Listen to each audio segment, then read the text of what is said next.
안녕하세요. 인사이트 코리아입니다.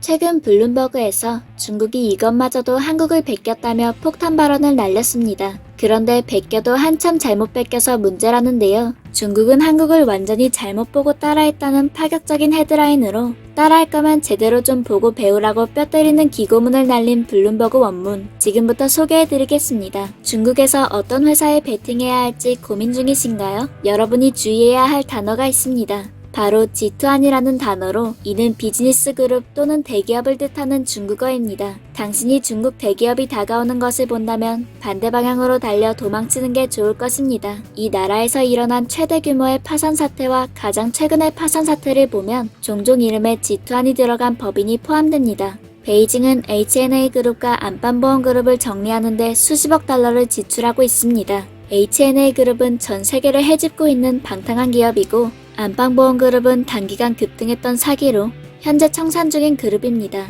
지난해 가장 떠들썩했던 추악한 현상, 중국 국유기업의 채무 불이행 역시 대기업들에서 나왔습니다. 이는 중국의 현대 역사상 가장 큰 사건이기도 했습니다.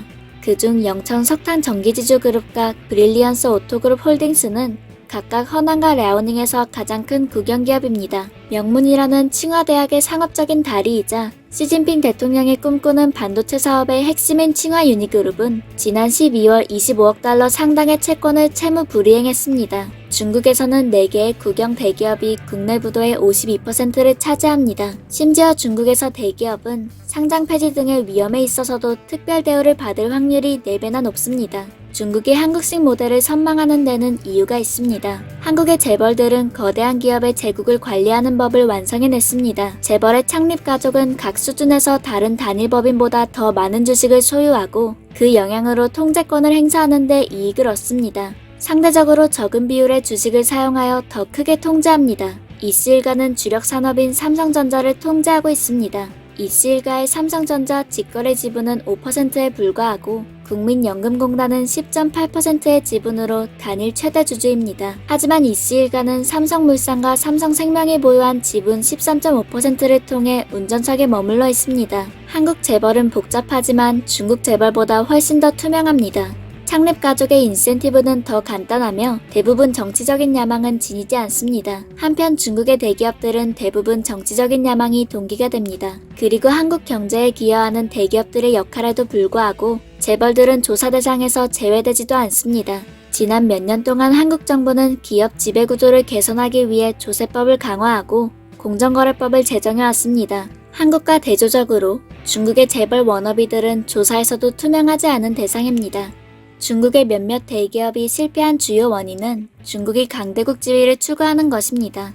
종종 그들은 사업 자체가 동기가 되는 게 아니라 글로벌 마이크로 프로세스에서 우위를 점하는 것을 목표로 추구합니다. 그리고 그렇게 하기 위해서는 무리한 빚을 져야 합니다. 수익지향적 대기업이 모델이라면 그것은 꽤 큰 장애물입니다. 칭화 유니그룹의 워너비는 삼성입니다. 자산이 3천억 위안, 460억 달러에 가까운 반도체 제국에는 286개나 되는 연결 자회사가 있습니다. 이 회사는 최첨단 플래시 메모리칩 제조업체인 양쯔 메모리 테크놀로지를 저렴하게 인수하기 위해 한국의 재벌과 같은 전략을 사용했습니다. 등록된 자본 또는 초기 지출을 보면 유니그룹이 YMTC의 자랑스러운 소유자가 되어서는 안 되었습니다. 그들의 야망은 엔트그룹에 지지 않습니다.